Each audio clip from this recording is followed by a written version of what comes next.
Hola, hoy me gustaría hablaros del ideal secreto de los masones. Es sencillamente una serie de pensamientos que pueden servir a todo el mundo, pero especialmente a los aprendices y a los compañeros. Por lo tanto, me gustaría hablaros de este tema del ideal, porque en el mundo todos tenemos un ideal. Y evidentemente el masón también los tiene. Tiene varios, pero en realidad todos nos sirven. Comencemos. El verdadero trabajo comienza en uno mismo. La masonería suele presentar al ser humano una especie de piedra bruta a la cual se le dice que tiene que ser pulida. La lección es clara.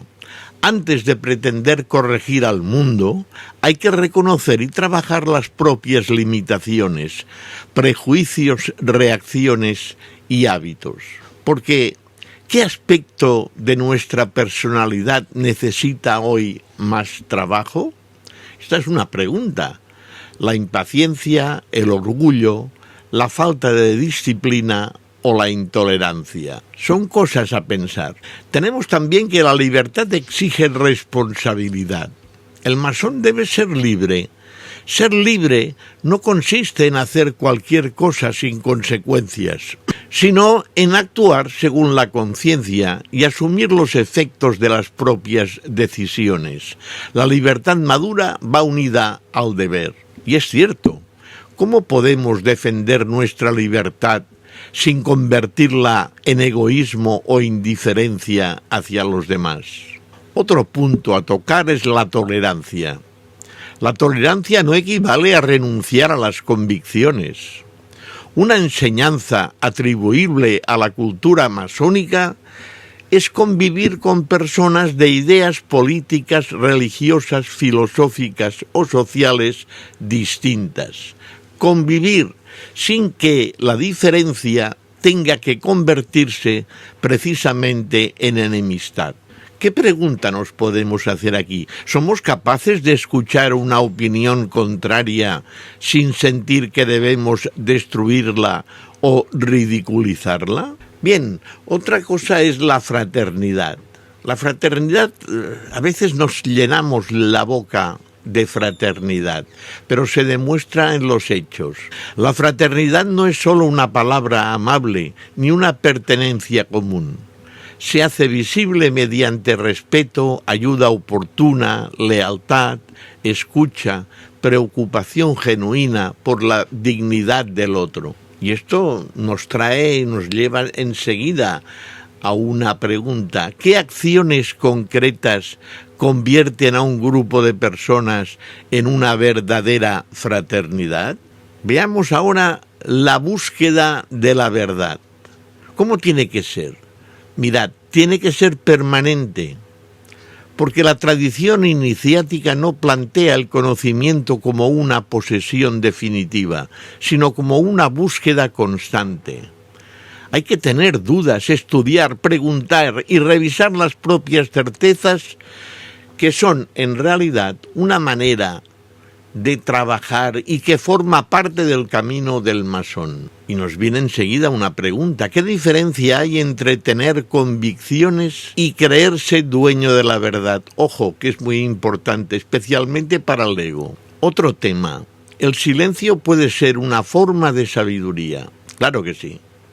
El silencio masónico suele entenderse como una disciplina interior. Aprender a escuchar, a reflexionar y antes de hablar, y evitar que la palabra sea impulsiva, hiriente o vacía. Y enseguida nos viene una pregunta.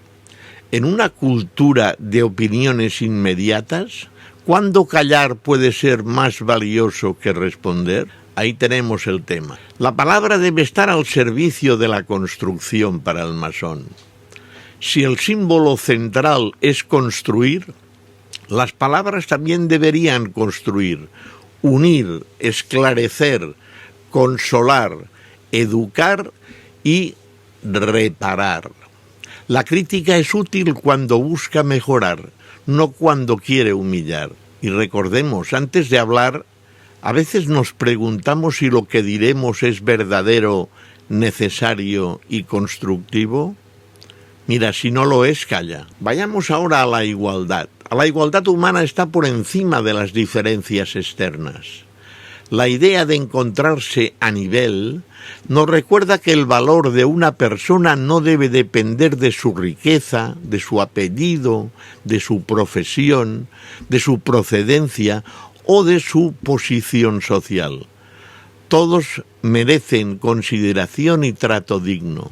Ya nos viene enseguida una pregunta: ¿qué prejuicios sociales seguimos reproduciendo, incluso sin darnos cuenta, mecánicamente? Porque alguno hay, alguno hay. Entonces, tenemos que tener en cuenta que todo lo que vayamos aprendiendo nos debe llevar hacia la virtud. Saber más no garantiza ser mejor. Es una lección importante que el estudio, la cultura y la inteligencia solo adquieran pleno sentido si se traducen en prudencia, justicia, compasión y servicio.